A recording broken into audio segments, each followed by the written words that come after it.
Bonjour, bonjour Francine, bonjour Jean, bonjour à tous. Bienvenue pour ce séminaire, premier séminaire du Centre d'Histoire et de Sociologie des Gauches en ligne. Voilà, c'est une expérience un peu particulière. On va essayer de faire ça possible. Comment commencer avec pas mal de petits soucis techniques pour débuter. On a dû se passer, voilà, comme j'ai dit, on essuie les plâtres, c'est une première et on va sans doute s'améliorer si on est amené à continuer. Donc, nous accueillons Jean Lemaître et son nouveau livre sur la commune. Donc, on va de commune en commune. La commune des Lumières, Portugal 1918, une utopie libertaire. Donc, comme je vous l'ai dit en entrée, Jean est un écrivain, journaliste, professeur également de journalisme par le passé, consultant européen sur des questions de pauvreté, de politique régionale. Il a travaillé par le passé au Drapeau Rouge, il a participé à la fondation du magazine Oxygène, un magazine pluraliste, plutôt élaboré par des jeunes militants d'un peu tout horizon. Il a également travaillé avec la fondation Roi Baudouin et une passion, une grande passion depuis longtemps maintenant pour le Portugal. Donc, différents ouvrages, mais aujourd'hui, on va s'intéresser à la commune des Lumières, donc une expérience de commune, d'autogestion communautaire à la fin de la Première Guerre mondiale au Portugal. Alors, on va parler de ce livre plus en détail tout de suite, mais je voulais tout de suite aussi mentionner que ce livre parle plus que de l'expérience de cette commune autogestionnaire, de cette expérience de 1918. Elle parle aussi du Portugal du début du XXe siècle. Elle parle également de la transformation de la société portugaise au début de ce siècle et à la fin de la Première Guerre mondiale. Et c'est aussi l'histoire d'un homme, en grande partie, dont on va parler aujourd'hui, un personnage passionnant, Antonio González Correia. Mais avant toute chose, peut-être, Jean, tu pourrais nous expliquer un peu plus en détail. Donc, on va faire une petite interview à deux pour expliquer le contenu du livre, l'approche, les étapes chronologiques dans le livre, les thèmes abordés, et puis on laissera la parole à ceux qui ont des questions, et Francine sera un peu l'interprète des personnes qui auront des questions. Aussi, à la base, nous voulions remplacer cet échange entre nous par un échange que tu as eu avec Radio Campus il y a peu. Je crois que l'interview est toujours disponible en version podcast, si je ne me trompe.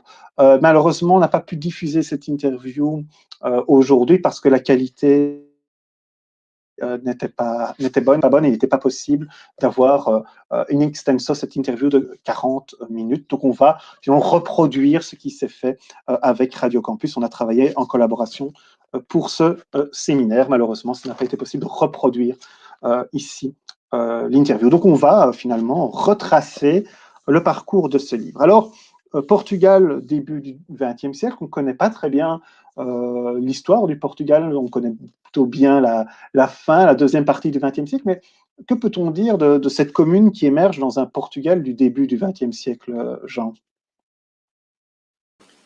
Alors, je mets mon micro. Voilà, le Portugal et l'Alentejo. Donc, la commune des Lumières se situe dans l'Alentejo. C'est important de situer aussi l'Alentejo dans le Portugal. Bon, le Portugal du début du siècle dernier, c'est un Portugal extrêmement pauvre, essentiellement agricole, et qui se rapproche plus finalement à l'extrémité ouest de l'Europe, de pays comme l'Algérie, le Maroc, en termes de structure de production. Dans le Portugal, tout le monde parle la même langue, mais il y a une coupe rupture culturelle et politique déjà à cette époque-là entre le sud du Portugal, essentiellement l'Alentejo, et le nord du Portugal, le centre et le nord du Portugal.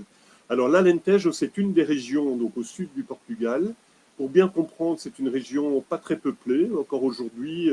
Bon, la dimension, c'est à peu près la taille de la Belgique, et il y a entre 600 et 700 000 habitants. C'est une région à cette époque-là composée de grandes propriétés agricoles tenues par des latifundistes qui traitent les ouvriers agricoles, les paysans, qui sont salariés, qui travaillent à la journée, qui travaillent collectivement, qui les traitent comme des semi-esclaves. Ils ont en gros à peine de quoi manger quand ils reçoivent leur paye, et encore, ils ne sont payés que quand ils ont du travail. Au nord du Portugal, la structure économique du pays est un peu différente, c'est-à-dire c'est plus montagneux, c'est une structure de petites propriétés. L'Église a toujours été beaucoup plus puissante au nord du Portugal qu'au sud du Portugal, pour des raisons profondément historiques sur lesquelles on peut éventuellement revenir. C'est lié à l'occupation romaine et puis à l'occupation des morts entre le 8e siècle et le 12e siècle en Alentejo. Et on a coutume de dire qu'en Alentejo, aujourd'hui, les cathédrales, ce ne sont pas les églises, mais ce sont les bibliothèques. Donc il y a une spiritualité très forte dans le sud du Portugal, dans l'Alentejo, mais qui était une spiritualité un peu mécréante. Bon, beaucoup de gens ont la foi catholique, mais ne sont pas très pratiquants. Le fait que les gens travaillent ensemble dans des conditions très dures dans les latifundiaires du sud du Portugal font qu'ils vont acquérir une conscience collective beaucoup plus forte que dans le nord du Portugal, et on va y revenir, mais ça va être la création à partir de 1912 de syndicats paysans de plus en plus bien implantés dans l'Alentejo, et ils vont constituer, avec le prolétariat et les ouvriers de Lisbonne et de la ceinture industrielle de Lisbonne, je veux dire, une force véritablement révolutionnaire à l'avant-garde dans l'Alentejo. Donc, on voit déjà un peu plus ce climat un peu difficile socialement, hein. On pourra peut-être parler du problème du nombre d'analphabètes également à ce moment-là, et la difficulté aussi de rencontrer, de prendre contact avec les masses paysannes et ouvrières. Mais cette période-là, c'est aussi une période de révolution, de transformation, et de deux révolutions, on pourrait dire. Une première plutôt républicaine, et puis un putsch militaire quelques années plus tard, mais peut-être, et deux révolutions qui vont aussi faire nourrir de nombreuses insatisfactions. Peut-être contre cette importante révolution républicaine juste avant la Première Guerre mondiale. Tout à fait, donc il y a une étape très marquante au Portugal, c'est le 5 octobre 1910, c'est l'instauration de la République suite à un coup d'État démocratique, on va dire, mené essentiellement à partir de l'armée, de corps démocratiques de l'armée. Jusque-là, le Portugal était une monarchie constitutionnelle, et quand même, c'est important de souligner que le Portugal est le deuxième pays dans l'actuelle Union européenne à se doter d'un régime républicain, après la France. Il y avait la Suisse aussi, mais la Suisse n'est pas dans l'Union européenne. Et donc, c'est un grand bond en avant au niveau du Portugal. Alors, ce gouvernement républicain va avoir des effets très bénéfiques dans l'évolution du pays, mais va aussi laisser un grand nombre de citoyens très insatisfaits au bout de quelques mois de pouvoir. Les progrès, c'est séparation assez radicale de l'Église et de l'État, confiscation des biens de l'Église, expulsion des jésuites. C'est un grand soutien à l'enseignement, et notamment à l'enseignement primaire. C'est l'instauration de 3 premières années d'enseignement obligatoire dans l'enseignement primaire. Il faut savoir, tu parlais, Nicolas, de l'analphabétisme, mais le taux d'analphabétisme dans l'ensemble du pays était en moyenne environ de 75%. Dans l'Alentejo, il frisait les 90%. Donc, l'éducation était évidemment un enjeu considérable.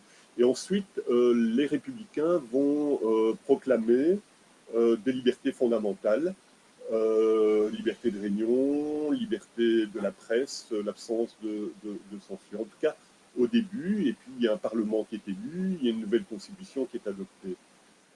Le parti républicain est en fait un parti qui trouve une forme d'unité dans son rejet d'une tutelle exercée par l'Angleterre, par le Royaume-Uni à l'égard du Portugal. Les Anglais avaient même, un peu avant le passage à la République, menacé les Portugais de bombarder la ville de Lisbonne si les Portugais n'arrêtaient pas de conquérir des colonies en Afrique australe. Ils ne voulaient absolument pas que les Portugais fassent une liaison entre l'Angola d'un côté et le Mozambique de l'autre, pour montrer le type de relation avec le Royaume-Uni néocolonialiste. Donc il y avait un grand sentiment patriotique, la volonté d'en finir avec l'ancien régime monarchiste et la toute-puissance du clergé. Mais ce mouvement républicain était très composite parce qu'il y avait des ailes plus progressistes, des grands bourgeois, libéraux, et puis une partie des classes moyennes et même de la classe ouvrière qui soutenaient les républicains. Le problème qui s'est posé, c'est que sur le plan social, malheureusement, alors que les attentes étaient très grandes de la part du peuple portugais, d'amélioration des conditions de travail, de salaire, c'était des salaires de misère, quoi.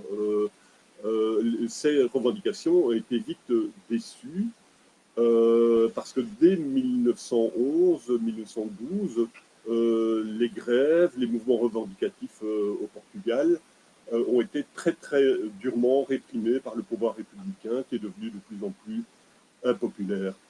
Sur le plan politique, les partis politiques pouvaient s'organiser plus ou moins librement, mais par contre, sur le plan social, c'était une répression vraiment très féroce des syndicalistes. On parlait de détenus sociaux, non pas de détenus politiques, mais sociaux. Et quand ils étaient condamnés, ils étaient bien souvent envoyés en relégation dans des bagnes en Angola par bateau, où ils coupissaient pendant des années, se faisaient oublier.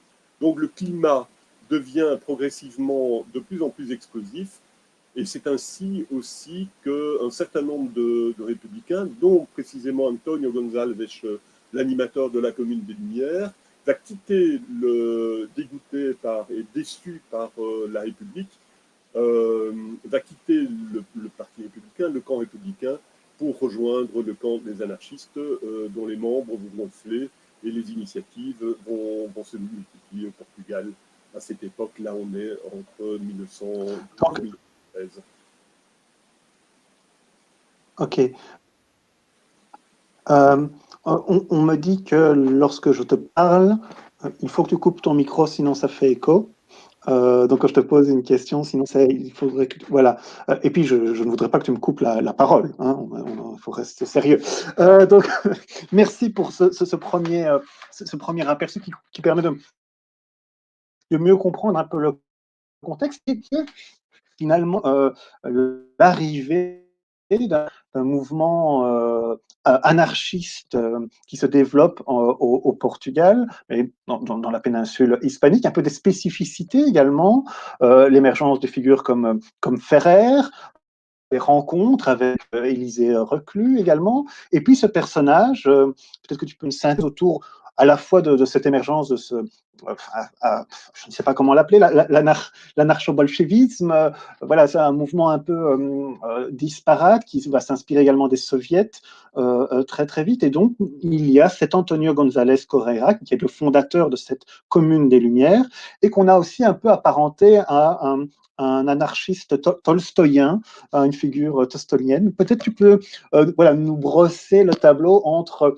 finalement cette mouvance qui est quand même pluraliste et la figure d'Antonio González Correa, qui sera le fondateur du sujet de ton livre, La Commune des Lumières. Ça fait beaucoup de questions. Je vais peut-être brosser d'abord un tableau comme ça en gros de la situation. À cette époque-là, au Portugal, donc début du XXe siècle, il n'y avait pas de grande différence dans la tête des gens entre l'anarchie et le communisme. Les idées marxistes n'avaient pas pénétré vraiment en dehors des cercles universitaires. Et les premiers livres qui ont été lus prônant le renversement de la société, la fin de la lutte des classes, etc., étaient davantage des bouquins émanant des anarchistes. Un livre de Kropotkin, par exemple, qui est une des grandes figures de l'anarchie d'origine russe, Kropotkin, qui s'appelait La conquête du pain, est un livre qui savait avec des mots simples et concrets expliquer les choses, et c'était quand même un peu plus simple que le Capital de Karl Marx. Et donc, c'est une des raisons pour lesquelles les idées anarchistes ont pénétré assez fort au Portugal. Les dissensions entre le mouvement socialiste, le mouvement social-démocrate, n'avait pas beaucoup de poids au Portugal, contrairement à bon nombre de pays de l'ouest, du nord de l'Europe à cette époque. Il y avait, par exemple, dans le premier Parlement républicain, uniquement 2 élus socialistes. Et un peu bizarrement, leur modèle le modèle au petit parti socialiste portugais, c'était l'Allemagne, alors que l'Allemagne, la social-démocratie allemande, vivait dans un contexte tellement différent du Portugal. Donc les socialistes ne se font pas beaucoup entendre. Et les anarchistes ou anarcho-communistes, en fait, ont, comme dans d'autres pays, mis toute leur force dans deux directions. D'abord, agir au niveau des syndicats, créer des syndicats, notamment créer des syndicats en milieu rural et notamment en Alentejo, créer des collectifs syndicaux, des associations syndicales partout, ont délaissé le terrain plus parlementaire qui les intéressait moins. Et à côté de ça, ils ont été extrêmement créatifs et dynamiques dans ce qu'on appelle aujourd'hui l'éducation populaire, c'est-à-dire comme le peuple était très largement analphabète, eh bien les travailleurs apprenaient, débattaient après le travail dans des débats oraux et non pas dans des écrits nécessairement. Ils ont beaucoup appuyé, les anarchistes, le développement de bibliothèques parce qu'ils pensaient il fallait lutter contre l'analphabétisme, c'était une priorité vitale, mais pas seulement une priorité à court terme, c'était aussi l'idée que pour changer la société, pour abattre le capitalisme, il fallait des hommes et des femmes éduqués, libres de penser, et qui ne se contentent pas simplement de suivre des chefs charismatiques. Et ils ont enfin, les anarchistes, profitant justement du rétablissement, en tout cas dans un premier temps avec la République des grandes libertés, notamment d'éditer des journaux, ils ont inondé le pays avec une pléthore de journaux et beaucoup de journaux locaux, régionaux, au plus près des gens. Euh, voilà à peu près le contexte. Alors, pour revenir à l'animateur de la Commune des Lumières, Antonio Gonçalves, il faut savoir premièrement que ce n'était pas à la base un grand intellectuel ou un universitaire.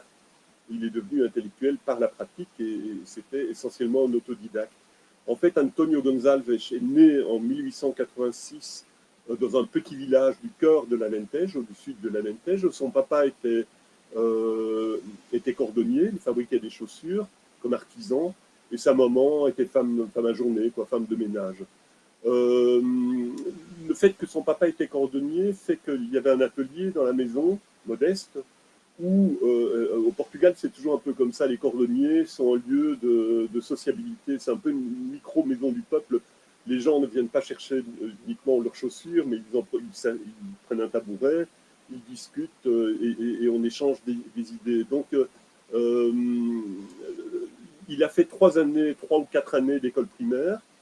Et à 10 ans, à l'âge de 10 ans, comme la plupart des enfants de familles défavorisées, qui étaient la majorité de la population, il n'y avait pas d'argent pour payer des études plus loin. Et son papa l'a envoyé à Beja. Beja, c'est la capitale du sud de l'Alentejo, une ville à peu près de 25 000 habitants déjà à l'époque.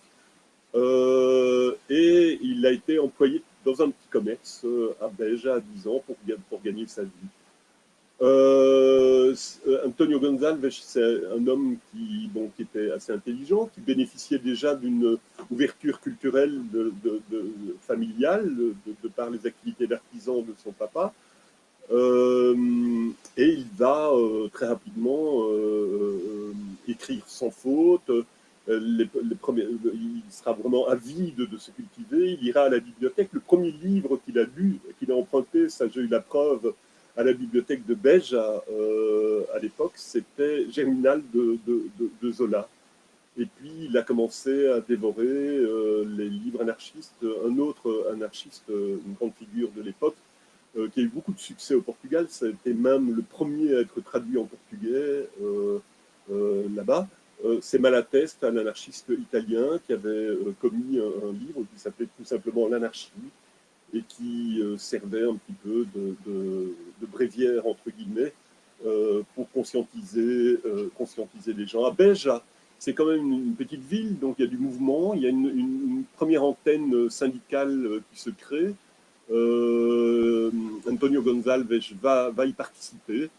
Et alors, autre fait important pour expliquer la prise de conscience et la radicalisation anarchiste d'Antonio González, c'est qu'en fait, à 16 ans, il décidera de quitter sa petite boutique et de se mettre à son compte comme voyageur de commerce, comme commerçant ambulant.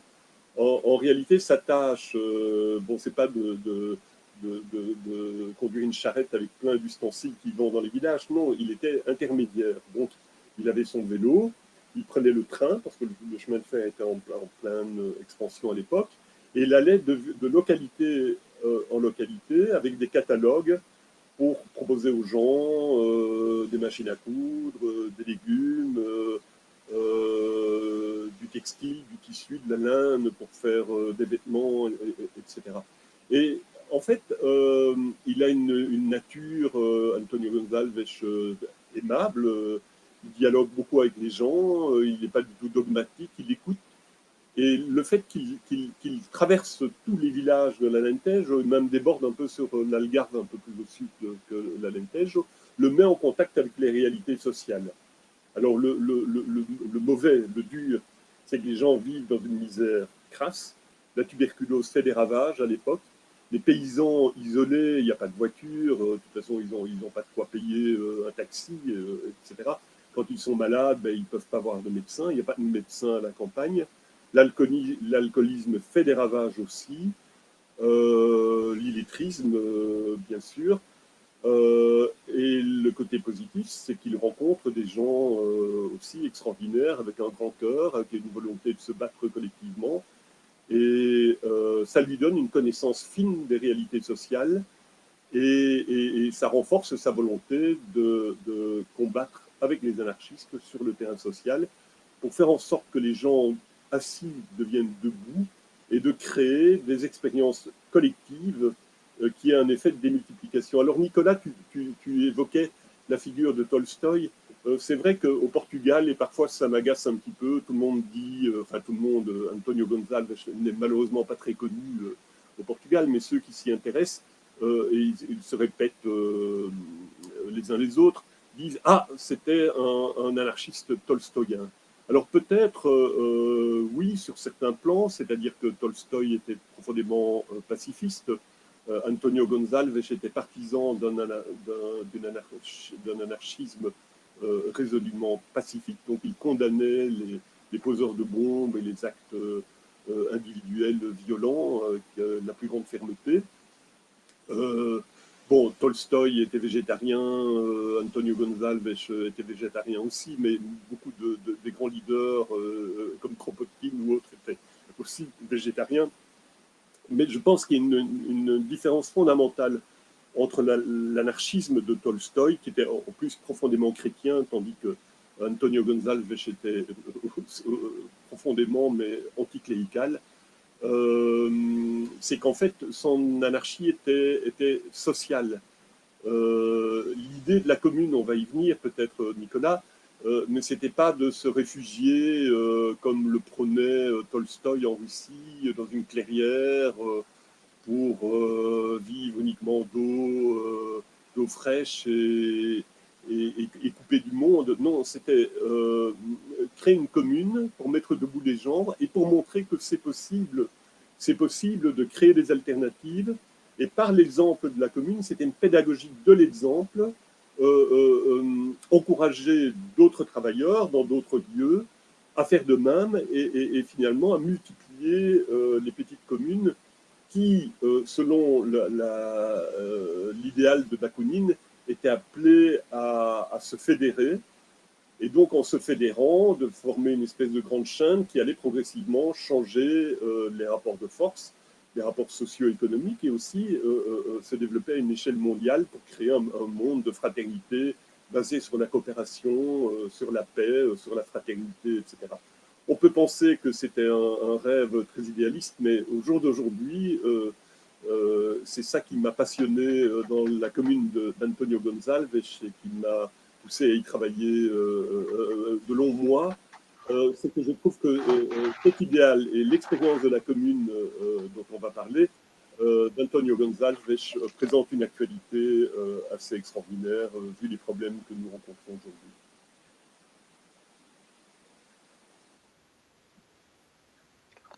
On terminera sans doute et on ouvrira aussi les questions. N'oublie pas de couper ton Oui, très micro juste. pour l'effet d'écho. Donc, on conclura sans doute avec finalement qu'est-ce que nous apprend la commune de la lumière, et puis aussi la discussion générale. Mais bon, tout le monde n'a pas encore lu ton livre, donc c'est important de mentionner la chronologie et les événements. Et je vois, oui, oui, ce personnage, Antonio González Correa, est assez fascinant. Alors, tu le présentes très bien. Alors, on sent la passion pour le personnage et voilà, on se prend de passion également pour son parcours. Il y a des choses, voilà, sans anticiper la discussion, avec le Zola de Germinal, il y a aussi ce personnage anarchiste violent, et ce qui se construit un petit peu peut-être aussi en opposition à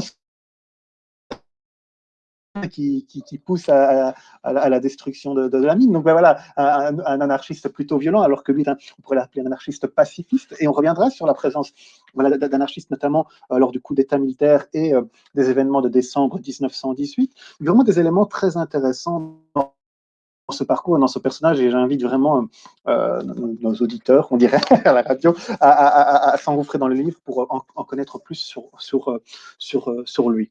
Et donc, on en arrive à cette république qui crée énormément d'insatisfaction, notamment, comme tu l'as dit, dans les aspects plutôt sociaux, et donc de nombreuses insatisfactions. Arrive la Première Guerre mondiale avec un coût humain qu'on oublie peut-être pour le Portugal, mais aussi un coût économique et social très très lourd à cause de l'augmentation des prix des denrées, la spéculation également, et l'émergence d'une contestation sociale de plus en plus importante, d'une grève à l'échelle régionale également, et l'émergence dans ce contexte social très très turbulent de la Commune des Lumières, de la création de journaux aussi, notamment le journal La Question sociale auquel Antonio participe.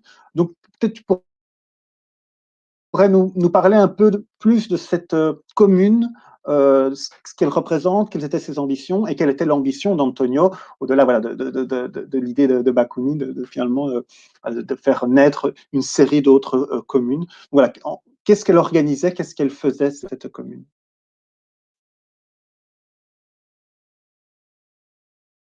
Ton micro, n'oublie pas ton micro.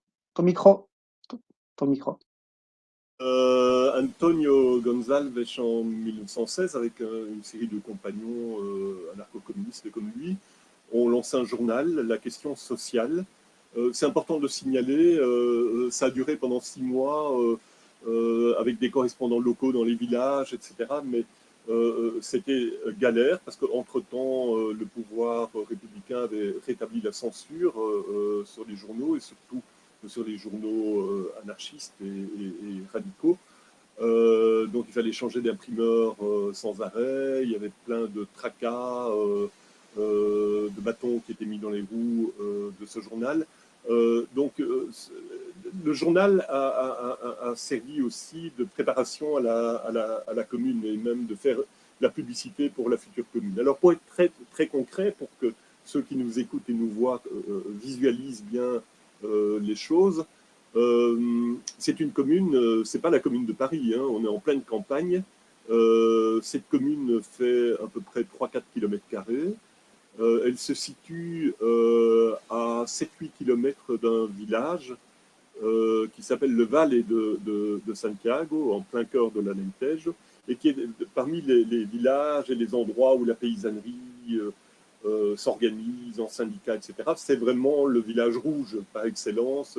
C'est un des villages où il y a la mobilisation la plus grande contre les patrons féodaux latifundistes et la cherté, la dureté de la vie et les conditions de travail.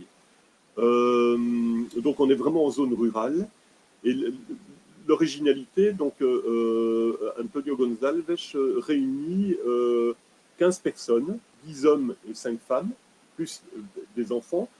Et les hommes sont tous des cordonniers de profession. Alors, il faut rappeler quand même que, d'ailleurs, ça a duré jusque les années 50 et même 60. La majorité des paysans qui travaillaient la terre en été, mais aussi en hiver, au printemps, n'avaient pas de quoi s'acheter une paire de chaussures. Donc, ils marchaient nu-pieds dans les chardons, dans les ronces, dans la boue, dans le froid aussi de l'hiver. Et donc, le projet d'Antonio González, dont je répète que le papa était cordonnier, c'était de créer une coopérative de fabrication de chaussures qui, de par l'absence de bénéfices de dividendes, d'esprit capitaliste et par la coopération, ça permettrait de faire des produits de qualité pour équiper les paysans et les jeunes et les enfants qui n'avaient pas de chaussures à des prix infiniment plus bas. Mais donc ça, c'était la base économique. Il a fallu d'abord labourer la terre, cultiver de quoi manger, des légumes, des pommes de terre, des fruits, etc. Et ce qu'il y a d'assez remarquable, c'est que comme Antonio González connaissait le Valle de Santiago, c'est quelqu'un, je l'ai dit, d'assez modeste. C'est pas une grande gueule comme ça. Un peu. On n'aime pas les grandes gueules en Alentejo. On n'aime pas les gens en cravate qui snobent les gens. Il y a un côté égalitaire très poussé, toujours aujourd'hui. Et donc, il a été très bien accueilli dans le village du Valle de Santiago, à 7 km de là. Telle enseigne que les paysans du village, après les journées de travail ou le samedi ou le dimanche, venaient aider les communards à travailler la terre, à prêter des charrues ou des chevaux ou des bœufs pour ensemencer, pour préparer la terre. Il y avait un problème urgent, c'est un problème d'eau. Donc voilà, ce sont des spécialistes des puits, des travailleurs qui creusaient des puits, qui sont venus creuser les puits. Et puis ça se terminait en veillée, en repas collectif. Hein, les repas se prenaient ensemble. Et d'emblée, il y a eu une symbiose entre les travailleurs du Valle de Santiago et la commune. La commune distribuait le surplus de légumes et de fruits aux habitants les plus nécessiteux du Valle de Santiago. Et toutes les semaines, il y avait une antenne en fait, du syndicat rural des paysans qui s'était établi au Valle de Santiago, dont les réunions d'ailleurs étaient souvent réprimées par la gendarmerie ou la police. Et une fois par semaine, Antonio González prenait son vélo, faisait les 7-8 km, allait. Et puis il y avait, c'était des débats sur l'anarchie, la lutte syndicale, l'émancipation, l'égalité des hommes et des femmes, etc.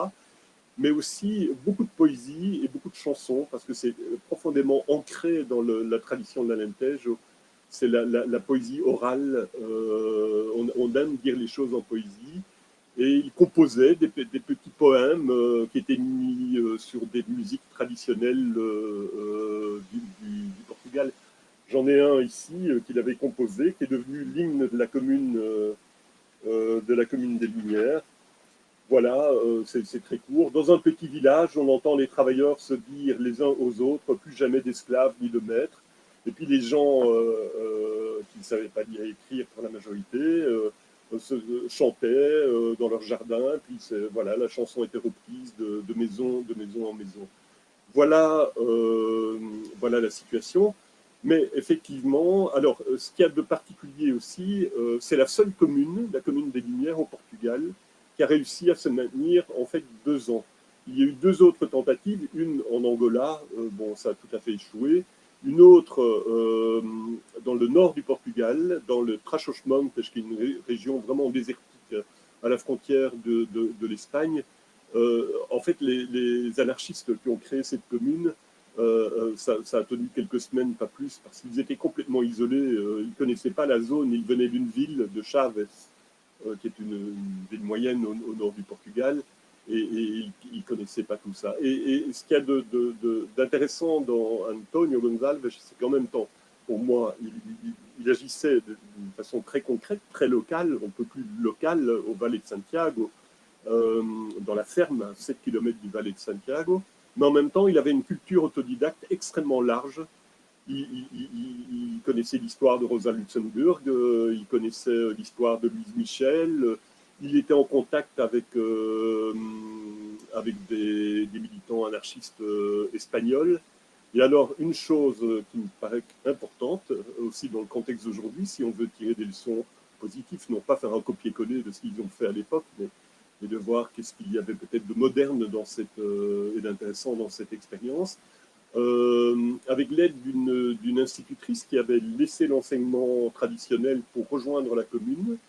Ils ont créé une petite école qu'ils ont baptisée tout de suite l'école Francisco Ferrer, sur le modèle dans la commune, dans l'enceinte de la commune, pour les enfants des gens qui étaient coopérateurs, qui étaient communards, mais aussi pour les enfants du village qui n'avaient pas dont les parents n'avaient pas les moyens d'envoyer beaucoup à l'école, une école libre, à pédagogie active, sur le modèle, je l'ai dit, de Francisco Ferrer, avec l'intention vraiment de former une nouvelle génération de jeunes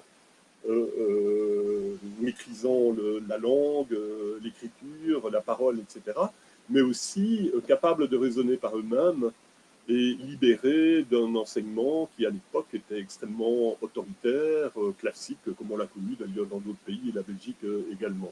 Donc son idée, c'était une idée à moyen et à long terme, c'est de former en même temps que la coopérative, que la commune, de former les nouvelles générations de citoyens, de citoyennes qui pensent par eux-mêmes et qui puissent construire donc des alternatives et changer durablement la société.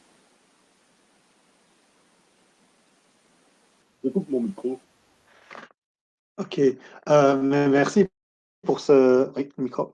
Merci pour voilà, cette présentation. On pourra peut-être sans doute aller plus loin dans la question. On va tout doucement clôturer. On a encore un peu de temps avant de passer la parole un peu à nos auditeurs, comme on dit. Et d'ailleurs, vous pouvez déjà par la suite et les interventions et que tu puisses aussi t'y préparer, voilà, parce que c'est pas toujours facile d'avoir des questions un peu à brûle pour point. Donc on en est là en pleine Première Guerre mondiale et on va assister au Portugal, on ne pourra pas dire une révolution, mais un terre qui étonnamment a été perçu plutôt de manière positive, avec en tout cas, je ne sais pas si on pourrait parler d'enthousiasme, mais en tout cas un certain optimisme, puisque, comme tu l'as précisé tout à l'heure, la République a créé beaucoup d'insatisfaction et ce putsch militaire, eh bien, lui aussi va très vite, visiblement,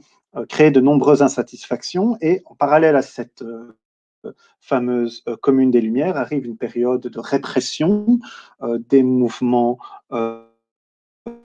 journaux, des prises de position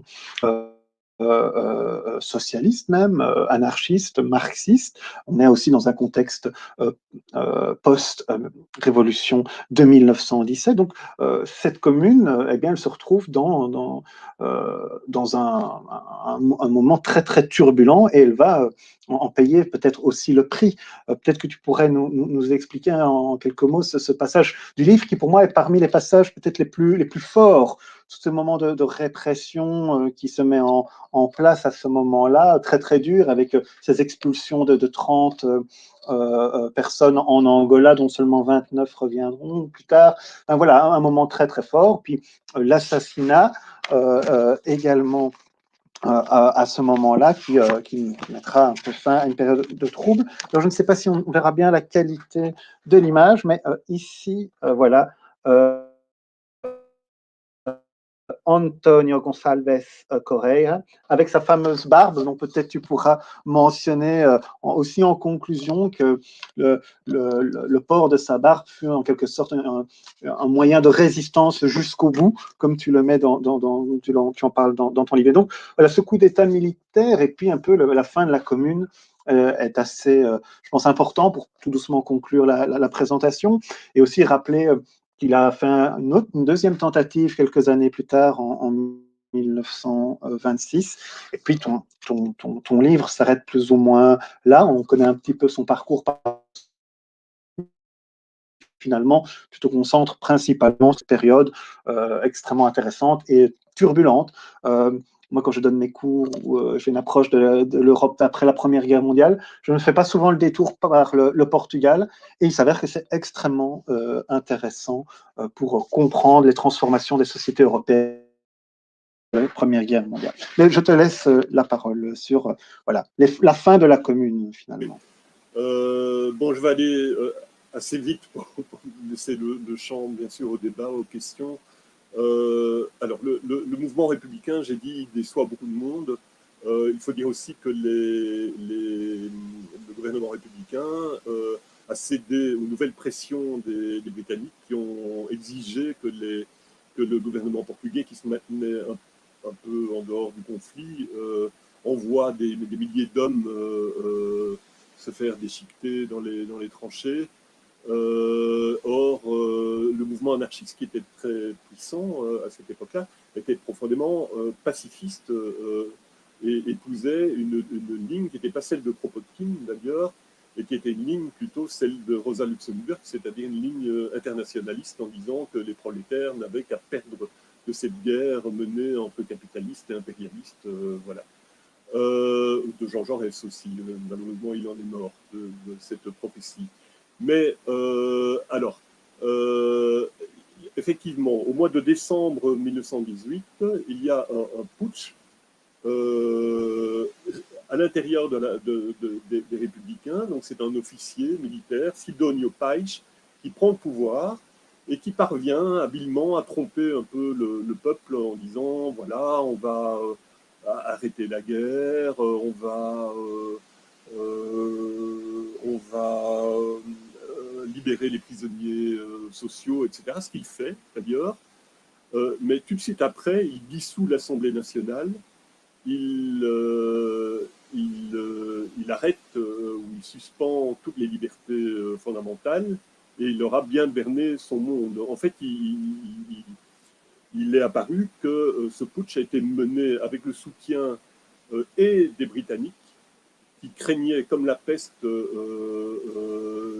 la contagion de la révolution d'octobre qui s'était tenue en Russie un an auparavant, au Portugal. Et donc la mission de Sidonio Paes, c'était de tout faire pour qu'une révolution de type bolchevique, communiste, je ne sais pas très bien comment dire, ne se produise au Portugal. Et la campagne électorale, d'ailleurs, la campagne tout court de Sidonio Paes a été financée par les grands latifundistes monarchistes du sud du Portugal. Donc il a vraiment trompé son monde, et il a commencé à réprimer de plus belle les militants syndicaux. Alors, en réaction à tout ça, le syndicat interprofessionnel qui s'était créé, qui s'appelle l'Union ouvrière nationale, a mis à l'agenda une grève générale pour le 18 novembre 1918. Et l'UON, en toute transparence, a fait des meetings dans tous les villages, etc., pour préparer la mobilisation pour la grève générale. Dans ce mouvement, et en particulier en Alentejo, qui a toujours été un peu plus à gauche qu'ailleurs, une grande partie des militants syndicaux avait comme ambition de faire effectivement une grève insurrectionnelle et avec peut-être un peu de naïveté, d'essayer d'imiter les bolcheviks et donc d'exproprier en particulier dans l'Alentejo les latifundistes et de redonner la terre à ceux qui la travaillent, c'est-à-dire aux paysans salariés. Le 18 novembre 1918, au Valle de Santiago, avec l'appui des membres de la commune des Lumières, mais Antonio González, lui, était à Beja, il n'était pas là ce jour-là, se réunissent très tôt le matin, on sonne le tocsin de l'église, et arrivent plusieurs dizaines, ils seront vite 60, 80, 100 travailleurs ruraux qui vont occuper les terres des latifundistes. Ils ne vont pas les exproprier, ils n'ont pas eu le temps, mais leur première action clandestine, c'est qu'il y a un petit commando de travailleurs qui va aller dérober 13 sacs de farine dans un grenier appartenant à un latifundiste très, très mal vu dans le village, parce que c'était un sale type, tout simplement, et distribuer immédiatement la farine aux familles qui n'avaient pas de pain. Il faut savoir vraiment qu'à cette époque-là, ce n'est pas une formule. Ces gens qui travaillaient la terre n'avaient pas de quoi nourrir leur famille, il n'y avait pas de pain, parce que les latifundistes faisaient de la spéculation, étant donné qu'il y avait pénurie de farine, et ils préféraient les vendre sur les marchés extérieurs, à Lisbonne, au nord du Portugal, que dans les villages. Et les travailleurs qui produisaient le blé n'avaient pas de quoi s'acheter, ne pouvaient pas acheter, ou alors à des prix totalement exorbitants, la farine qui sert à faire le pain. Pendant quelques jours, les travailleurs du Valle de Santiago et les membres de la commune, il y avait aussi beaucoup de déserteurs de l'armée qui étaient cachés dans la commune et qui ont participé au mouvement insurrectionnel, étaient en attente de nouvelles. Qu'est-ce qui se passe dans le reste du pays? Est-ce que la grève et la grève insurrectionnelle prend ils avaient rendez-vous avec un émissaire qui devait leur donner des nouvelles dans une gare proche, mais ils n'avaient pas prévu qu'en fait les cheminots faisaient grève et que les trains ne circulaient pas. Et c'était dans l'Alentejo essentiellement les cheminots qui ont fait grève. Cette grève générale a été un échec à l'échelle du pays. Les travailleurs qui avaient des fourches, quelques vieux fusils de chasse, ont eu effectivement peur, ont eu des nouvelles par des émissaires que la police et des milices patronales aussi armées viennent assiéger le village du Valle de Santiago, et ils se sont retranchés au sommet du village sur une butte, prêts à en découdre avec les assaillants. Malheureusement, les assaillants étaient très nombreux. Ils ont dû fuir. Beaucoup ont été emprisonnés. Une trentaine, 30 travailleurs locaux, militants locaux ont été emprisonnés et ont été ensuite déportés en Angola dans un bagne où ils sont restés à peu près une année.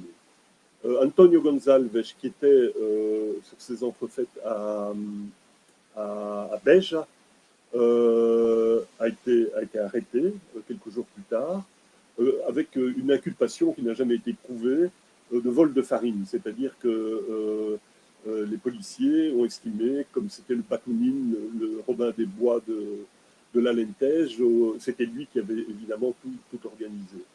Et il y a eu des descentes de police dans la commune parce qu'ils cherchaient Antonio González et ils en ont profité pour faire semer la terreur, pour brutaliser les gens, pour incendier, détruire les locaux collectifs, l'atelier de cordonnerie, les logements, etc. Et ça a été à ce moment-là la fin de la commune des Lumières. Donc ce qui est quand même remarquable, c'est qu'il y a eu beaucoup de communes, pas seulement ailleurs en Europe, j'ai déjà cité celle d'Angola et au nord du Portugal, qui ont échoué parce que le projet n'était pas très solide, ou aussi souvent échoué par dissension interne. Être libertaire, bon, c'est bien, l'être réellement dans les actes de tous les jours, c'est beaucoup plus dur. Là, non, ça marchait bien sur le plan de la vie communautaire, et sur le plan économique, ils vendaient des chaussures à telle enseigne qu'à un certain moment, en 1918, ils ont fait publier des publicités, des annonces dans des journaux pour recruter des cordonniers supplémentaires parce qu'ils n'étaient pas suffisamment nombreux pour pour produire toutes les chaussures qu'on leur demandait. Voilà, cette période a été effectivement très très dure. Alors pour résumer la situation, effectivement le président de la République, qu'on appelait le président Fernando Pessoa, le poète portugais, appelait le président roi, c'est-à-dire le dictateur, puisqu'il avait supprimé l'Assemblée nationale, a été assassiné au mois de décembre 1918. Bon, si on a le temps, on peut en reparler, mais ce serait un peu long à expliquer. Et à partir de là, les républicains plus progressistes ont repris un peu de vigueur.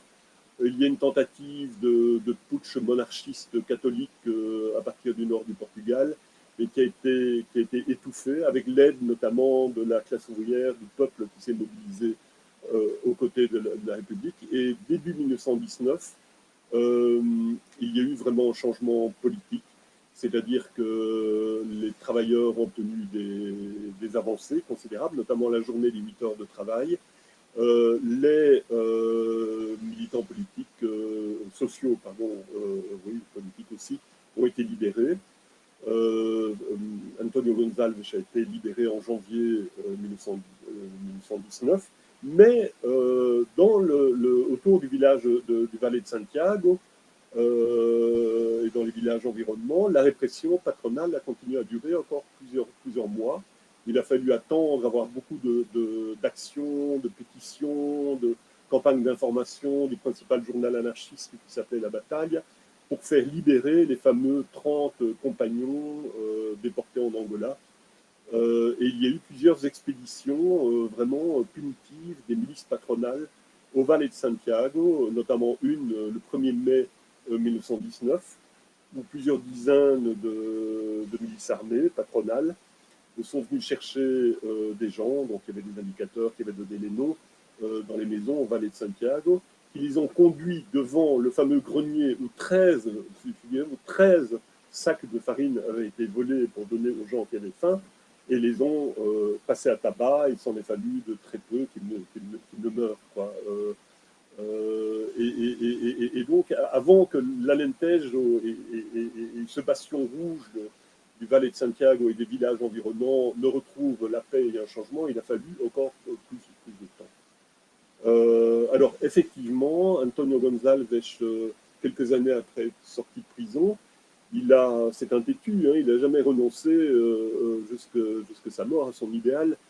Il a voulu relancer une commune, un autre endroit, c'est-à-dire pas loin de Lisbonne, au pied de Sintra, donc à une trentaine de kilomètres de Lisbonne, avec une activité là plutôt d'agriculture, de fleurs, d'arbres fruitiers, mais un peu le même esprit que la commune des Lumières, c'est-à-dire une interaction avec l'environnement.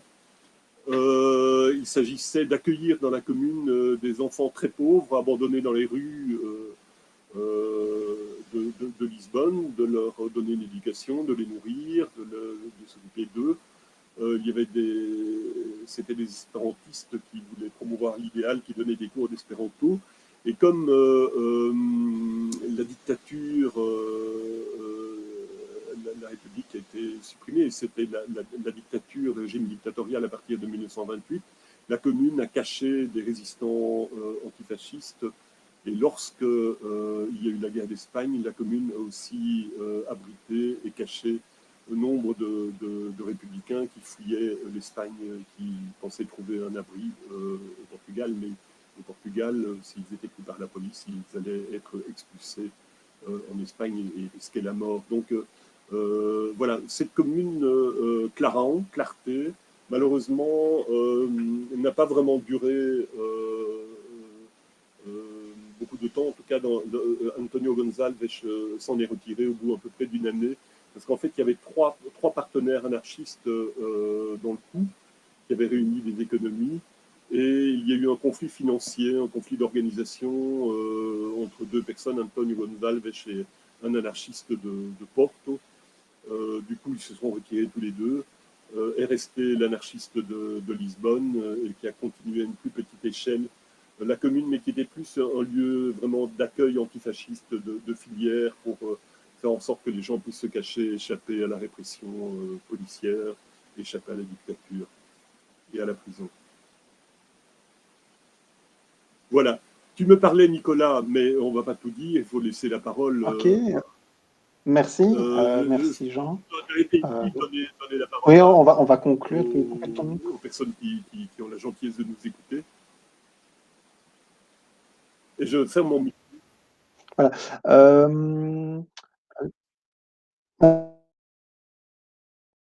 Désolé, hein. Sinon il faut utiliser des écouteurs. Alors, je tiens à excuser déjà Francine qui a dû nous quitter, pas parce qu'elle n'est plus là, mais parce que sa connexion Internet s'est rompue. Donc, elle ne parvient plus à se mettre en vidéo. Elle ne sait plus forcément correspondre avec vous dans les comments. Mais n'hésitez pas, moi j'y ai accès. Donc, si vous avez des questions, des commentaires, je peux encore les relayer à Jean. Alors, il y a une série de petites questions. Jean, je t'en donne déjà deux, et puis après on peut voir pour la suite, comme ça c'est peut-être plus facile de répondre à deux questions que chaque fois, question par question. La première est de Carmela Chiase, qui demande comment ça se fait que ce mouvement, voilà, qui finalement avait des réseaux, on n'a pas, il y a eu Élisée Reclus, il y a eu des expériences françaises aussi, avec qui serait en contact. On avait quand même une série de contacts qui se faisaient. Comment ça se fait que ce mouvement ne s'est pas plus étendu en dehors du Portugal? Voilà, pourquoi est-ce qu'on n'a pas finalement plus entendu, ou que cette commune n'a pas dépassé les cadres euh, du Portugal? Ça, c'est une première question. C'est plutôt un commentaire de Stéphane van den Zengel qui explique que voilà, quand on n'a pas lu le livre, on ne connaît pas bien la situation au Portugal, et même dans la péninsule ibérique, c'est pas toujours facile pour nous de comprendre, et donc ça rejoint un peu le premier commentaire, de comprendre la circulation de ces expériences, de ces idées.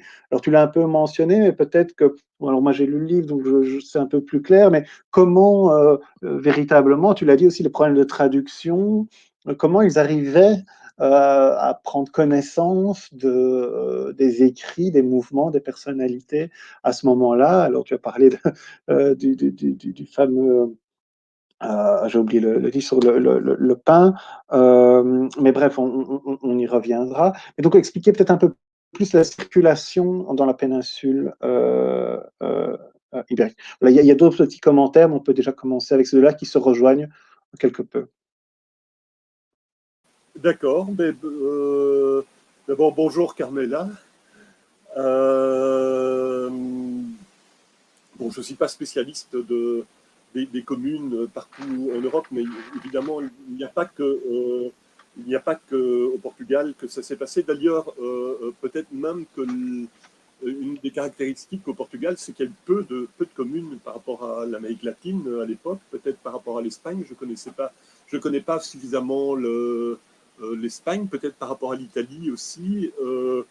Les anarchistes ont énormément travaillé sur le thème de la lutte contre l'analphabétisme, les bibliothèques, les journaux, l'éducation populaire, et l'expérience de la commune des Lumières au Portugal est relativement marginale par rapport à l'ensemble des efforts faits commis par les anarchistes à l'époque. Mais le point commun, c'est quand même, je crois, qui relie les différentes expériences anarchistes à travers le monde, c'est de donner la priorité au combat à la base, quoi, c'est-à-dire vraiment le combat syndical. C'est sans doute, quand je disais que les anarchistes de la gauche portugaise en 1917-18 voulaient faire un remake de la révolution d'octobre en Russie. Bon, Lénine, quand il a préparé son putsch, il l'a fait très secrètement. Là-bas, tous les meetings étaient à découvert, quoi. En plus, bon, ce serait trop long à débattre peut-être, mais il y a un problème par rapport à la conception de l'État. C'est d'ailleurs un des points de différence qui a opposé les marxistes aux anarchistes. Les anarchistes se méfiaient beaucoup de dérives totalitaires d'un État et croyaient que, tandis que les bolcheviks, les marxistes à l'époque, je simplifie bien sûr, estimaient qu'il fallait conquérir l'État et prendre appui sur un État pour changer la société. Tandis que les anarchistes prônaient plutôt le travail à la base. Au Portugal, en tout cas, politiquement, les anarchistes n'ont jamais présenté des listes électorales et donc peut-être un peu trop délaissé le combat plus proprement politique et de type parlementaire. Voilà, ce qui m'a frappé vraiment au Portugal, c'est l'accent qui a été mis sur l'éducation pour tous. Je ne réponds sans doute pas complètement à la question de Carmela, donc je l'invite, je vais la tutoyer parce que je connais bien Carmela. Je t'invite éventuellement à préciser les questions si je n'ai pas bien répondu. Pour Stéphane, oui, il y a une spécificité au Portugal par rapport à d'autres pays, même peut-être par rapport à l'Espagne, c'est l'éloignement du Portugal par rapport au centre de l'Europe. Je disais tout à l'heure qu'il y avait à cette époque-là à peu près 3/4 de la population qui était analphabète et 90% en Alentejo. Donc c'est pas seulement de traduire des livres, mais aussi de les raconter, de les débattre oralement. Et le portugais était une langue complètement inconnue en dehors des frontières du Portugal, ou du Brésil, ou des pays, des colonies d'Afrique australe. Très peu de gens parlaient le portugais. Alors il y a l'éloignement, c'est-à-dire que plus qu'ailleurs, bon, à cette époque-là, les nouvelles circulaient beaucoup par bateau, quoi. Les marins transmettaient les nouvelles des marins russes sur des bateaux russes qui arrivaient dans le port de Lisbonne, mais comme c'est plus loin, on les avait plus de temps après. En plus, quand elles arrivaient en Europe, ces nouvelles sur ce qu'il advenait de la révolution russe, bonnes nouvelles ou mauvaises nouvelles, parce qu'il y avait des mauvaises nouvelles, elles étaient traduites en anglais, en français, en allemand, en portugais peut-être, en espagnol peut-être, mais en portugais rarement.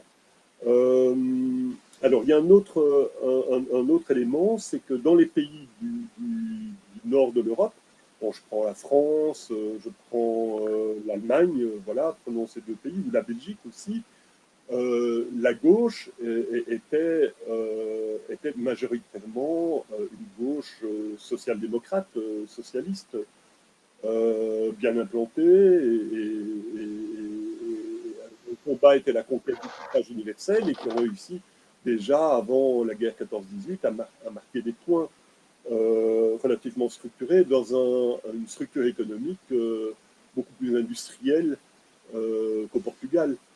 C'était déjà une différence entre le Portugal et l'Italie d'un côté et l'Espagne de l'autre. Le Portugal, l'industrie était quasiment absente au Portugal à l'époque, hormis des petites industries, des conserveries de poissons, l'industrie de pêche, il n'y avait pas vraiment de grande industrie, donc de grands candidats.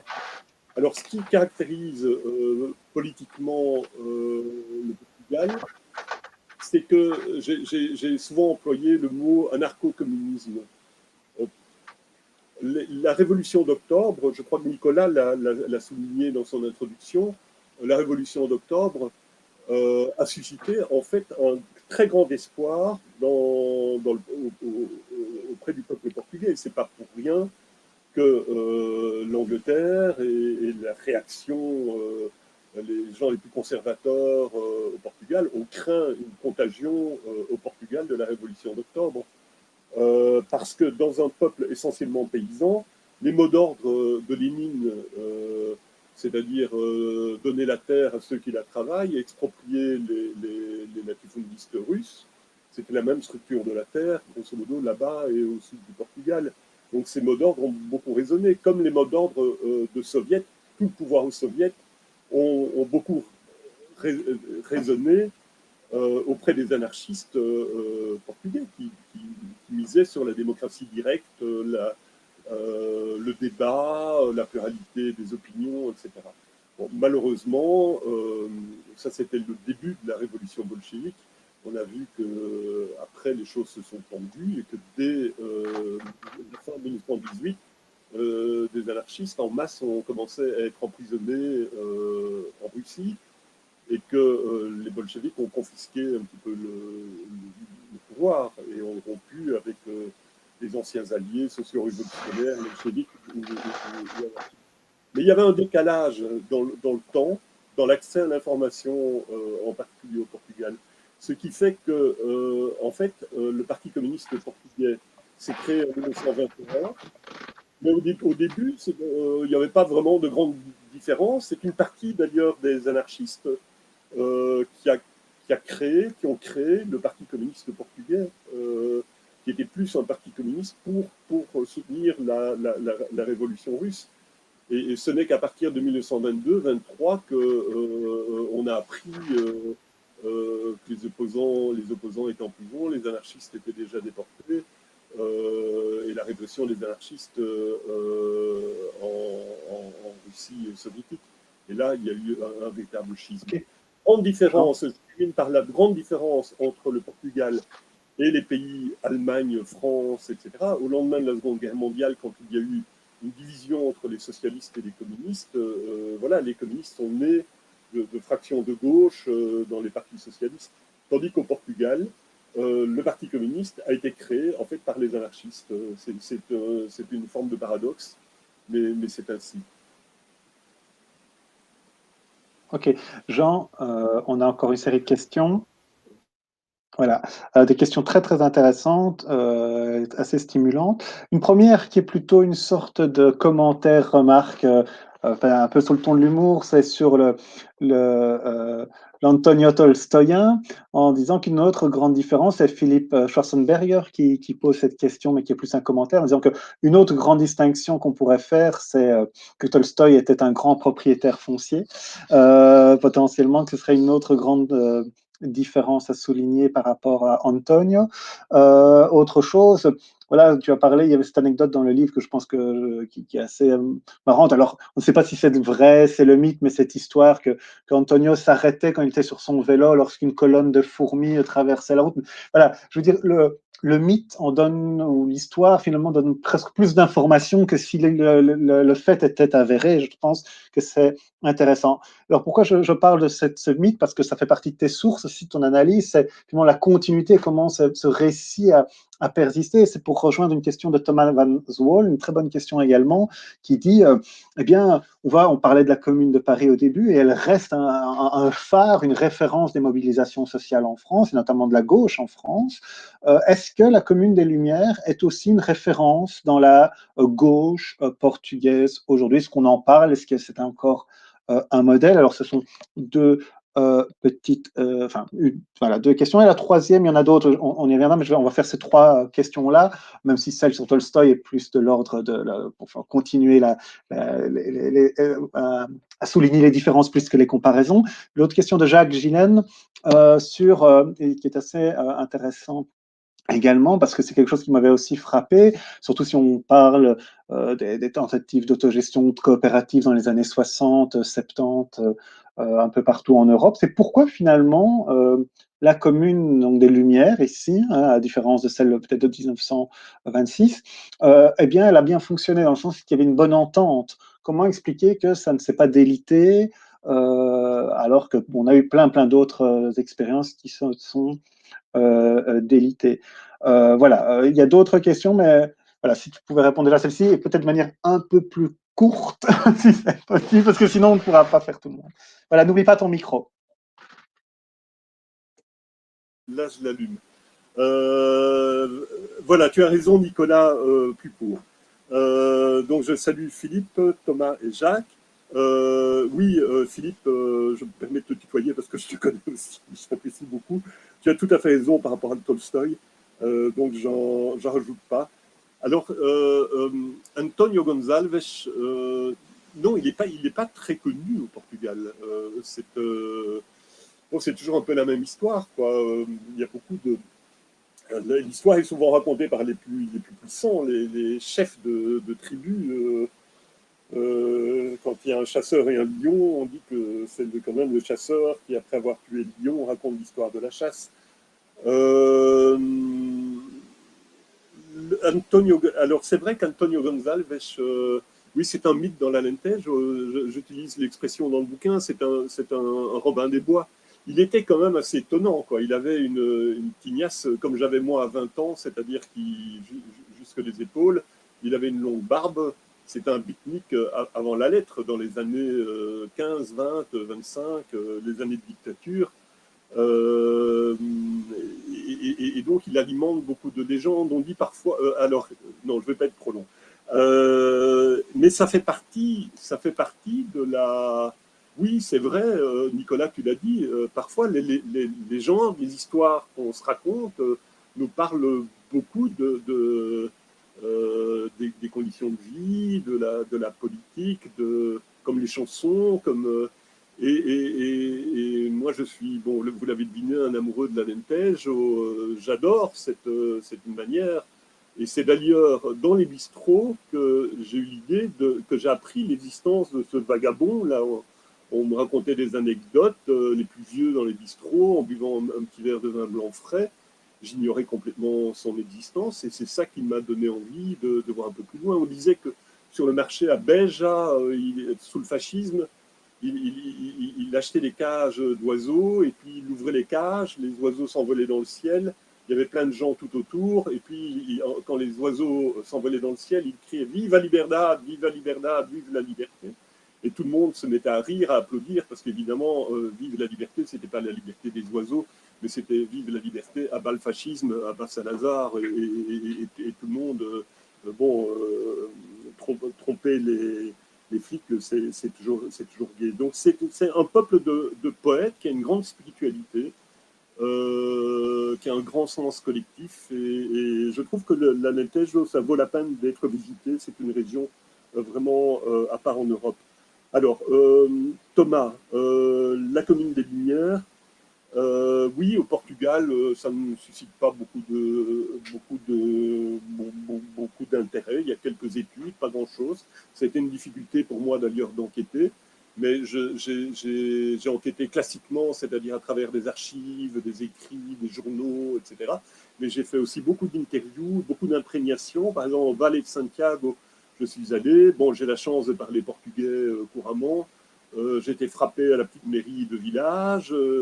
On m'a dit allez voir une dame, là, une vieille dame qui est là, elle a peut-être des choses à raconter. J'ai été la voir. Et en fait, c'était la petite fille d'une personne qui avait été emprisonnée au moment de la répression des événements du Valle de Santiago, le 18 novembre 1918. Et sa grand-mère avait été emprisonnée elle avait dû faire 30 km à pied, hein, les mains liées, avec les chevaux qui tiraient, jusqu'à la prison d'Odmira. Et elle a été emprisonnée avec son bébé d'1 an, qui était la maman de cette vieille femme que j'ai rencontrée, qui m'a expliqué plein de choses. J'ai fait de l'imprégnation. Quand je raconte la scène de l'assaut par la police, par les gendarmes et par la troupe, les militaires du village, en fait, j'étais sur la butte et j'ai vu comment la configuration des choses. Les sacs de blé, j'ai retrouvé la maison, les sacs de blé étaient entreposés. J'ai discuté avec le propriétaire, j'ai vu la porte qui a été découpée par l'arrière à coups de hache. Donc, je crois que pour raconter l'histoire, il faut mélanger aussi des sources d'informations différentes. Voilà, je ne suis pas historien de profession, je suis autodidacte en matière d'histoire, mais j'utilise différents modes et c'est comme ça qu'on peut donner un peu de vie aux choses, y compris aller puiser dans le fond des bistrots des anecdotes qui sont significatives. Alors, il y a quand même un fait, l'anarchie sous la dictature, les anarchistes ont été très très disséminés, laminés, quoi, comme ils l'ont été après la défaite de la guerre d'Espagne, aussi parce que durant la dictature portugaise, qui a duré quand même pendant 48 ans, les communistes clandestins ont été assez efficaces, quoi. Ils ont joué clandestinement, donc ils ont été très prudents, ils se sont très très bien organisés, l'étanchéité des réseaux, en fait toutes sortes de choses que pratiquaient beaucoup moins les anarchistes. Cela dit, on a abordé tout au début la révolution d'avril, donc le 25 avril 1974, quand, suite à un coup d'État démocratique venant des militaires démocrates et aussi de la pression du peuple, le régime de Caetano a été mis en déroute et qu'on a restauré toutes les libertés et amené pas mal de progrès sociaux au Portugal. Dans la région de l'Alentejo, à l'initiative des communistes, mais sans doute anarcho-communistes encore quelque part, s'inspirant de ce qui s'était passé au Val et de Santiago en particulier, eh bien, qu'est-ce qu'ils ont fait? Ils ont exproprié, dans la foulée de la Révolution, les latifundistes, ils ont confisqué leurs terres et ils ont créé quantité de coopératives qui, malheureusement, n'ont pas très bien marché sur la durée. Un, parce qu'il y a eu des dissensions, c'est l'éternel recommencement des conflits entre les personnes, etc. Et aussi parce que le gouvernement a restitué manu militari les terres aux grands propriétaires au Portugal. Alors pour Jacques, pourquoi je ne parviens plus à me relire.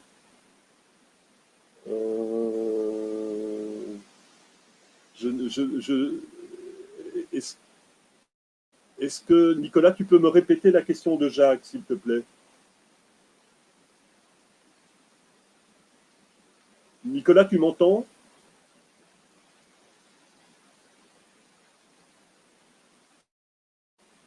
Nicolas?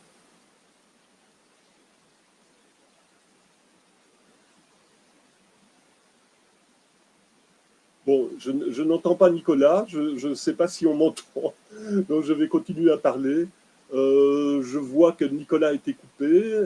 J'ai un message de Francine qui me demande, je m'excuse auprès de Jacques parce que je ne parviens plus à relire la question relative à la commune de Lumière.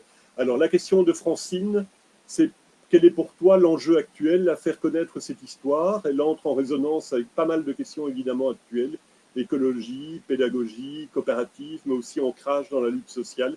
C'est une totalité, pas de distinction entre théorie et pratique. Eh bien, oui, oui, tout à fait. D'ailleurs, tu réponds, Francine, un petit peu à la question que tu poses. Moi, si je m'intéresse à l'histoire des événements historiques, c'est pour essayer d'en dégager des leçons, des enseignements positifs ou négatifs pour éclairer un peu nos luttes actuelles. Ce que je trouve extrêmement intéressant dans l'expérience telle qu'elle s'est déroulée, même si elle était brève, de la Commune des Lumières, c'est plusieurs choses. C'est d'abord, je l'ai dit à un moment donné dans l'introduction, c'est travailler vraiment au plus près des gens, pas créer une petite bulle comme ça, égocentrique ou libertaire, égocentrique. Non, non, c'est la liberté, l'égalité, pour susciter d'autres mouvements et pour enclencher, pour démultiplier les effets. Et donc le côté très social de la commune, et aussi le fait que cette commune, à travers son animateur, était complètement connectée avec l'international. C'est donc une illustration pratique de l'adage « il faut agir localement et penser globalement ». Juste un exemple concret. Si Antonio Gonçalves a donné cette tournure très sociale à sa commune, c'est aussi parce qu'il était en correspondance à l'époque avec un pacifiste assez connu au début du siècle dernier en France, qui s'appelait Zisli, qui était un anarchiste qui avait contribué à la création d'une commune qui a été assez célèbre en France, dans le département de l'Ain, au nord de Paris, qui s'appelait le Milieu Libre, qui a duré quand même plusieurs années, mais qui a fini par disparaître par dissension, parce que, bon, il y a des caractères autoritaires qui se sont révélés, il y a eu des dissensions entre les gens, et ces dissensions se sont exacerbées parce que cette commune, précisément, qui s'appelait Vaux, le village, prenait ses communards pour des cinglés, quoi, pour des fous, quoi. Il n'y avait pas de lien, il y avait pas, et donc le fait d'être entre soi fait peut-être éclater des contradictions, des dissensions. Mais donc, Antonio Gonçalves était par voie épistolaire en connexion avec Zizli. Zizli a été correspondant pour son journal La Question sociale. Il a envoyé des billets sur le pacifisme pendant la guerre 14-18. Et c'est Zizli qui a conseillé à Antonio Gonçalves, qui lui a demandé son avis, parce que quand Gonçalves a mis sur pied son journal, La Question sociale, il avait déjà en tête la commune. La création d'une commune. Et c'est Zizli qui a conseillé à Antonio Gonçalves, qui lui a conseillé, mais écoutez, surtout, ne faites pas les mêmes erreurs qu'on a faites et ouvrez-vous sur l'environnement, sur les villages, sur les gens, etc. Alors, la modernité de l'expérience de la Commune des Lumières, c'est qu'on souffre aujourd'hui, bon, je vais peut-être convaincre, mais je vais peut-être enfoncer une porte ouverte pour ceux qui nous écoutent, mais on souffre depuis 40 ans, enfin c'est incroyable, quoi. Moi j'avais 20 ans en 1974, au moment de la révolution des œillets, mais j'ai l'impression qu'entre cette époque-là et tous les espoirs qu'on nourrissait, etc., et aujourd'hui, il y a presque 2 siècles qui se sont écoulés, mais 2 siècles de recul sociaux, d'individualisation des gens, de recul environnemental, de grandes menaces environnementales, de recul culturel, c'est-à-dire qu'on devient des analphabètes, qui connaît le nom du président chinois ou du premier ministre chinois, quoi. Quand j'étais à l'IEX, à l'école de journalisme, prof, j'étais quand même frappé d'avoir des élèves très intelligents, très vifs, très travailleurs. Mais au niveau historique et connaissances politiques, c'était un peu cata, quoi. J'enseignais notamment à des bac plus 6, des postmasters, et si je leur demandais qui était Dubček ou c'était quoi le printemps de Prague, il n'y avait personne qui avait une idée, quoi. Et s'il fallait trouver de l'information, ils allaient voir Wikipédia ou leur téléphone portable, mais pas emprunter un livre à la bibliothèque. Donc, pour moi, ce que je trouve extraordinaire dans cette expérience, mais il y en a eu d'autres en Europe ou dans le monde, c'est qu'elle réunissait quelque part toute une série d'ingrédients dont on pourrait s'inspirer aujourd'hui pour profonder la société. On sait bien que le Covid a servi de révélateur, que si on veut s'en sortir sur le plan écologique, social, il faut renverser la table.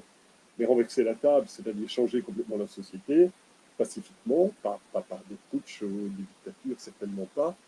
Il faut qu'il y ait des contre-pouvoirs, il faut contrôler les élus, il faut travailler la coopération, des modèles économiques différents basés sur l'entraide et la coopération. Il faut relocaliser les entreprises, mais cette fabrique coopérative de chaussures, qu'est-ce qu'il y a de plus local et de plus utile, comme je l'ai expliqué, que de fournir des chaussures à bon marché, de qualité, à des gens qui n'en ont pas. Et nous, aujourd'hui, on n'est pas capable d'avoir les produits qui font des vaccins sans passer par la Chine, où on ne sait même plus coudre, on n'a même plus d'industrie qui est capable de coudre 1 million de masques. Il faut les commander au Vietnam ou à la Chine. Donc oui, c'est une... et pourtant, à l'époque, il n'y avait pas Internet, il n'y avait pas la télé, il n'y avait pas la radio. Une chose que j'ai notée dans le bouquin, parce que bon, évidemment, mon Ferrer, je ne vais pas cacher que j'ai beaucoup d'admiration pour Francisco Ferrer, ce qu'il a fait. Alors, si je ne me trompe pas, je crois qu'il a été exécuté en Espagne en 1909, parce qu'il avait été accusé d'avoir fomenté une grève révolutionnaire en Catalogne. Je ne sais plus très bien quel est le prétexte, mais on l'a exécuté. Le pouvoir l'a exécuté. Eh bien, un jour ou deux après son exécution, il y a eu, je me suis renseigné, j'étais voir dans les livres d'histoire, 500 000 personnes qui ont manifesté à Paris leur indignation face à l'assassinat de Francisco Ferrer. Francisco Ferrer était un anarchiste, qui était catalan, on sait qu'il avait vécu un peu en France. Il s'est fait connaître notamment par la création de la mise sur pied d'écoles à pédagogie alternative. Et il y a 500 000 personnes en 1909 qui se mobilisent, Jean Jaurès en tête, toutes les chapelles de la gauche, socialiste, anarchiste, gauche révolutionnaire, gauche ceci, cela, qui se rassemblent en solidarité avec un pédagogue catalan, anarchiste. Alors je ne parle même pas du temps du Covid, mais au jour d'aujourd'hui, est-ce qu'il y a 100 000 personnes qui vont manifester à Bruxelles en solidarité avec le peuple grec lors de l'imposition de la Troïka et des cures d'austérité? Est-ce que il y a 50 000 personnes qui manifestent en solidarité avec les Kurdes qui se font découper en petits morceaux par les forces d'Erdogan, appuyées par les milices fascisantes islamistes? Est-ce qu'il y a 200 000 personnes qui vont manifester en solidarité avec Samuel Paty, qui a été décapité parce qu'il essayait de faire simplement son boulot d'éducateur? Est-ce que quand il y a des entreprises importantes qui ferment, est-ce qu'il y a 50 000 personnes qui manifestent? Non. Donc voilà, je pense qu'il faut aller chercher là-dedans des ingrédients qui peuvent nourrir nos réflexions pour des actions et des pistes de solutions peut-être adaptées au jour d'aujourd'hui. Je n'entends plus Nicolas. J'ai l'impression que je suis tout seul. Ah, voilà. Voilà, Jean. Oh, quelle affaire. Je suis là. Ben oui, quelle affaire. Écoute, du coup, bon, j'ai envoyé un message à Nicolas aussi, mais je ne pense pas qu'il soit là.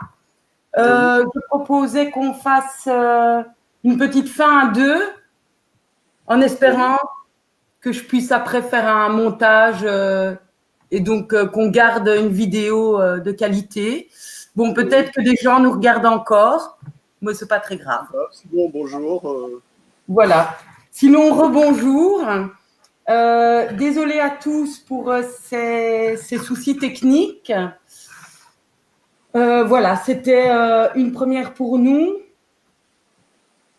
Donc, on voulait bien sûr vous demander, vous a demandé d'être indulgent et on vous remercie de l'avoir été. Néanmoins, je pense que voilà, c'était un séminaire de qualité avec un invité de qualité. Et donc, Jean Lemaître, je te remercie vraiment d'avoir accepté de jouer le jeu avec nous pour cette première, malgré les petits soucis techniques. Tu as dû terminer tout seul. Non, Jean, tu n'es pas tout seul, comme disait quelqu'un dans un commentaire avec humour. Mais voilà, donc je voulais vraiment te remercier pour ta participation. J'ai disparu très tôt dans la conversation, donc je remercie aussi Nicolas qui a continué seul pendant que j'essayais de gérer les messages qui nous arrivaient, les nombreux messages et questions qui nous sont parvenus. Auquel tu verras, Jean, je pense que tu n'as pas eu l'occasion de répondre à tout. Donc, voilà, peut-être que si tu as le temps, tu prendras peut-être le temps d'envoyer un petit message au public, enfin à ceux qui ont posé des questions et qui seraient restés sur leur faim. Voilà, et donc, comme on l'a dit, et comme Jean l'a fait tout à la fin, je voudrais vraiment insister et remercier Déborah Fabré de Radio Campus. Je suis encore extrêmement confuse du fait que l'on n'ait pas pu diffuser son interview, mais rassurez-vous, on fera toute la promotion qu'il faut pour que son émission soit diffusée. Donc, cette émission s'appelle Histoire de savoir et est donc diffusée sur Radio Campus, la radio de l'ULB. et nous étions assez enchantés de cette collaboration, en espérant que d'autres synergies se poursuivront, et voilà, on essaiera peut-être de faire mieux les prochaines fois. Alors, donc, que dire encore? Je regardais mes petites notes. Donc, tu les regardes, Francine. Oui. Je vais quand même remercier l'équipe là du Centre pour l'histoire et la sociologie des gauches, et Nicolas, toi, les autres, et je sais combien ça t'a tenu à cœur d'essayer de tout faire pour qu'on parvienne, malgré le Covid, à maintenir les activités. Franchement, du fond du cœur, merci, c'est nous qui devons te remercier.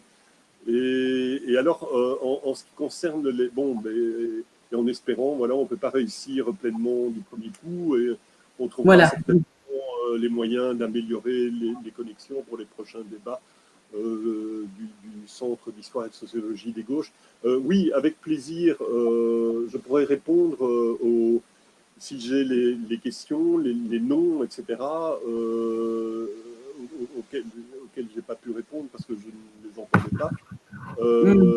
C'est avec grand plaisir que je fais. Je peux le faire par Facebook. Je pense en tout cas que tu trouveras les questions sur la page Facebook où a été diffusé le direct.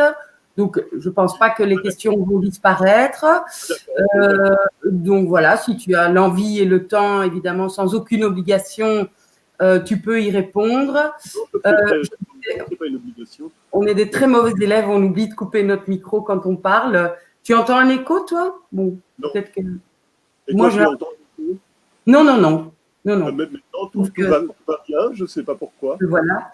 Et donc, dans les liens du direct et de la vidéo, vous trouverez toute une série d'indications sur notamment comment se procurer l'ouvrage de Jean Lemaître, parce que j'espère que ce séminaire, cette rencontre vous aura donné envie de le lire. Vous trouverez également des liens vers nos pages Facebook, nos pages Internet, ainsi que celles de Jean Lemaître, et évidemment la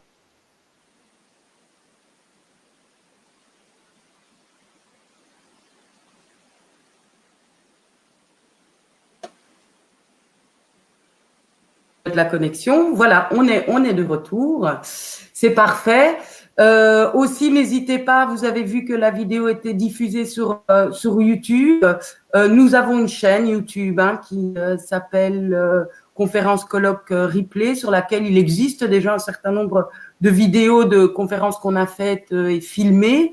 Ce n'est pas à chaque fois le cas, mais donc si nous sommes amenés à faire d'autres directs comme celui-ci, c'est sur cette chaîne que vous pourrez suivre les directs pour ceux qui ne sont pas sur Facebook, mais donc sur YouTube, ça reste évidemment accessible à tout le monde, même sans ouvrir de compte. Alors peut-être un tout dernier mot par rapport au Centre d'histoire et de sociologie des gauches, pour ceux qui ne le connaîtraient pas.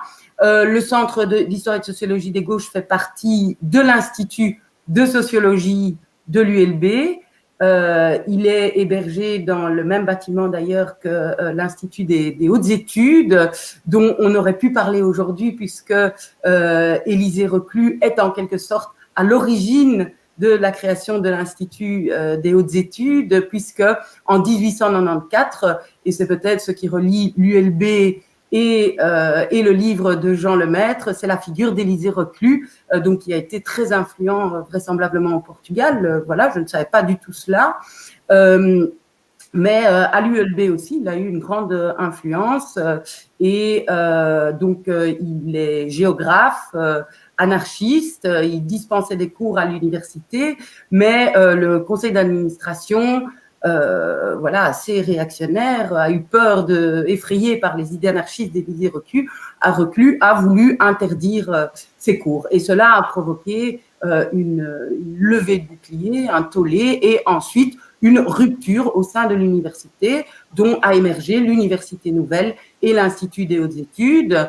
Par après, les universités se sont réconciliées, mais l'Institut des hautes études existe encore aujourd'hui, et son objectif, c'est de donner des cours qui sont accessibles à un public extra-universitaire, mais de qualité universitaire. Et les cours de l'Institut des hautes études sont entièrement gratuits. Donc, je ferme la parenthèse. Le Centre d'histoire et de sociologie des gauches organise, a été fondé en 1989. C'était d'abord le groupe d'histoire et de sociologie des gauches créé par José Gotovitch.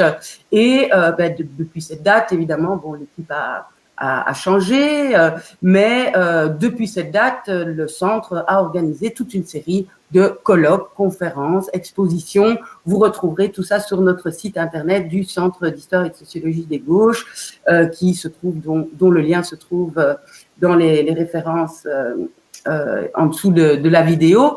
Le Centre d'histoire et de sociologie des gauches organise donc chaque année des séminaires, dont celui-ci, qui sont en fait des rencontres avec des historiens, des sociologues, des auteurs. Parfois, on a fait des rencontres autour de films aussi, voilà, qui ont produit donc des œuvres qui touchent l'histoire ou la sociologie des gauches.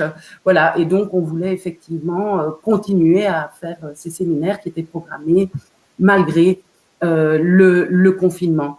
Le centre dispose aussi d'une bibliothèque qui, hélas, pour l'instant, est fermée. C'est une bibliothèque commune avec celle de l'Institut Marcel Liebman donc qui possède de nombreux ouvrages sur la gauche et l'histoire des gauches en général. Et donc là aussi, vous trouverez toutes les informations sur notre site internet. Et donc, pour finir, présenter quand même notre équipe qu'on a remerciée ici. Notre équipe actuelle se compose de Nicolas Verschuren, que vous avez pu entendre tout à l'heure, de Matteo Alalouf, de Jacques Gillen, qui est intervenu d'ailleurs dans les commentaires, d'Anne Morelli, de Jean Vogel et enfin de moi-même, Francine Boll. Voilà, donc j'espère que vous continuerez à suivre nos activités. Et je vous dis à très bientôt. Jean Lemaître, je vous laisse le mot de la fin, si vous avez envie de... Il n'y a pas de fin, ça ne fait que commencer en fait. Merci encore, à bientôt peut-être, et salut à toute l'équipe. Hein, voilà. Eh bien, merci encore, merci mille fois, et à très bientôt. Au revoir, merci.